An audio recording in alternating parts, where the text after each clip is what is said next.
Hi mga ka-bakers! Kumusta kayo? Ngayon naman ay gagawa tayo ng marbled kababayan muffin. Handa na ba kayo? Ang mga kailangan natin ay mantika 1/2 cup, asukal 300 grams, tubig 1/2 cup, evap milk 1 lata, 2 itlog, asin 1/2 teaspoon, yeast 1 teaspoon, baking powder 3 tablespoon, at soft flour na 500 grams. Maghanda na rin pala tayo ng ating mga lalagyan at lagyan natin ng makapal na mantika at 36 pieces nga pala ang dapat nating lagyan. Sa ating mixer bowl ay ilagay na natin ang soft flour, asukal, baking powder, asin, yeast. Haluin muna natin ito para magsama-sama ang mga ingredients nating nilagay dito. Pagkatapos ay ilagay na natin ang tubig, mantika, evap milk, at ang 2 itlog. Atin na itong haluin ng haluin hanggang sa magsama-sama na at higit sa lahat ay matunaw na ang ating asin. Kapag natunaw na ay atin na itong ilagay sa ating mixer at hayaan natin itong mag-mix hanggang sa maging puro na siya at higit sa lahat ay mawala na ang mga buo-buo. Ang mixing time lamang po nito ay 1 to 2 minutes lamang. At dahil ito na po ang texture na ating hinahanap at pure na po siya, atin na po siyang tanggalin.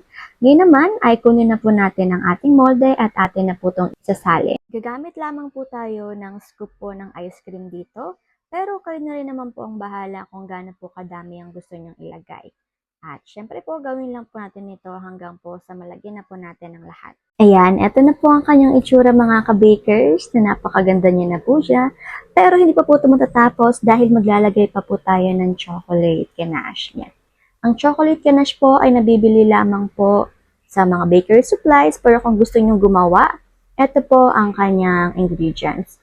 Chocolate or choco chips na minelt, 50 grams, evap milk, 40 grams, at mantika na 1 tablespoon. I-mix-mix lamang po natin siya at atin na po siyang palamigin at isang kulo lamang po dapat. Iyon lamang po ay ang simpleng paggawa ng choco ganache, pero kung gusto nyo po makuha ang full recipe, ay check nyo lang po ang aming mga chocolate cake dahil nandun po ang kompletong recipe nito. Anyways nga po, balik na nga po tayo, no? Atin lang po siyang paikot-ikutin at wag po natin lagyan ng lahat, pero lagyan din po natin ang ilalim nito, okay? So, ito na po siya. Ready na po ito sa ating oven. Ang oven temperature po natin dito ay 220 sa taas, 220 sa baba, at ang baking time ay 15 minutes lamang. After 15 minutes ay luto na po ang ating marbled kababayan na sobrang laki, sobrang sarap, at higit sa lahat ay sobrang sulit. Tignan nyo naman po mga ka-bakers kung gaano po siya ka-chubby. Ayan, sobrang putok po talaga siya. I mean, yung tipong alsang-alsa po talaga siya mga ka-bakers. Siyempre, pwede po natin itong palamigin bago po natin ibenta, or pwede naman pong kung kaya nyo na pong hawakan, ay pwede naman pong ibenta nyo na po agad dahil masarap po talaga to kainin. At higit sa lahat, masarap po to kapag ating nireregalo or ating pinapakain sa ating pamilya. O, di ba? Love language naman natin ang service. Anyways nga po, no?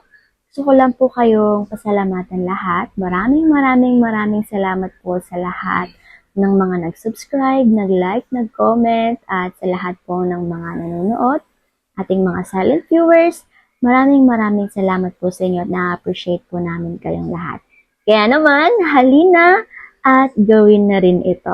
Kaya maraming salamat mga ka-bakers. Kaya naman, eto na ang ating food for the soul ngayon. Marcos 10:27. Tiningnan sila ni Jesus at sinabi sa kanila, hindi ito kayang gawin ng tao, ngunit hindi ito imposible sa Diyos, sapagkat ang lahat ng bagay ay kayang gawin ng Diyos. This is a reminder na with God, all things are possible. At kung kayo man ay nagda-doubt, bakit po hindi niyo bigyan ng pagkakataon na buong pusong maniwala sa Panginoon dahil sa Kanya walang imposible at kaya niyang gawin ng lahat, basta tayo lamang ay manalig sa Kanya ng buong puso. Amen? Kaya naman, hanggang dito na lang po muna ako mga ka-bakers. Paalam muna. Ingat at higit sa lahat ay God bless.